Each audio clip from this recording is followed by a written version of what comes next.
ஓம் சாய்ராம்.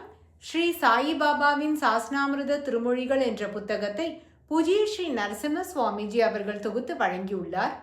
இதில் ஸ்ரீ சாயிபாபா நாம ஜபம் குறித்து கூறியதை இப்பொழுது நாம் கேட்கலாம். ராம நாமம். ஸ்ரீ சாயிபாபா N.R. சஹஸ்ரபுத்தேயிடம் ராம் ராம் கியா, அதாவது ராம நாமத்தை உச்சரித்துக் கொண்டிரு என்று கூறினார். ஸ்ரீ சாயிபாபா திருமதி காப்பர்டேயிடம் எப்போதும் ராஜாராம் ராஜாராம் என்று சொல்வீர். அவ்வாறு செய்தால் உங்கள் வாழ்க்கை பலனுள்ளதாக இருக்கும்.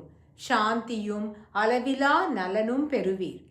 ஸ்ரீராம் ஜெய ராம் ஜெய ஜெய ராம். ஸ்ரீ சாயிபாபா தீக்ஷித்திடம் நான் எப்போதும் ஹரி ஹரி என்று சொல்லிக் கொண்டிருந்தேன். அப்போது ஹரி என் முன் தோன்றினார். அதன் பிறகு நான் மருந்துகள் கொடுப்பதை விடுத்து உதியை கொடுக்கலானேன் என்றார் ஸ்ரீ சாயிபாபா. ஸ்ரீ சாயிபாபா ஒரு தருணம் ஒரு பக்தரிடம் அல்லாஹ் அச்சா கரேகா என்று சொல்லிவிட்டு ராம் ராம் என சொல், இறைவன் நலன் புரிவான் என்றார். ஸ்ரீ சாயிபாபா பாந்திரா வாலிபனிடம் புராண பாராயணம் செய், சிறிது நேரம் நாம ஜபம் செய் என்றார். சிறுவன் பாபா நான் செய்ய மாட்டேன், சில வேளைகளில் நான் செய்யாமல் விட்டுவிட்டால் எனக்கு பயம் சம்பவிக்கும் என்றான். ஸ்ரீ சாயிபாபா தாயே, இப்போது அவனுடைய முழு பொறுப்பையும் ஏற்க வேண்டியதாகியது என்று கூறுகிறார். ஸ்ரீ சாயிபாபா எனக்கு இதய நோய் வந்தது. விஷ்ணு சஹஸ்ரநாமத்தை என் மார்புடன் நெருக்கமாக வைத்து கொண்டேன். அதிலிருந்து ஹரி இறங்கி வந்தார். நான் குணமடைந்தேன் என்று ஒரு தருணத்தில் கூறினார்.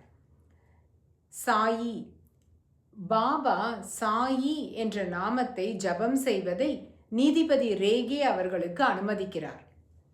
சாதனம் 5. எல்லாவற்றிலும் உள்ள இறைவனாக பாபாவை வழிபடு. ஸ்ரீ சாயிபாபா ஒரு முறை நானாவிடம், நானா எனக்கு பூர்ண போலி வேண்டும், அதை நைவேத்தியமாக தயார் செய்து கொண்டு வா.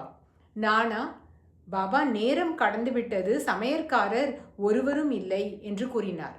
ஸ்ரீ சாயிபாபா அதனால் பரவாயில்லை என்றார். அதன் பிறகு நானா 8 பூரண போலிகளும் அதற்கேற்ற பண்டங்களையும் தயார் செய்ய வைத்து பாபாவின் முன் கொண்டு வந்து சமர்ப்பித்தார். இதன் தொடர்ச்சி நாளை கேட்கலாம். ஓம் சாய்ராம்.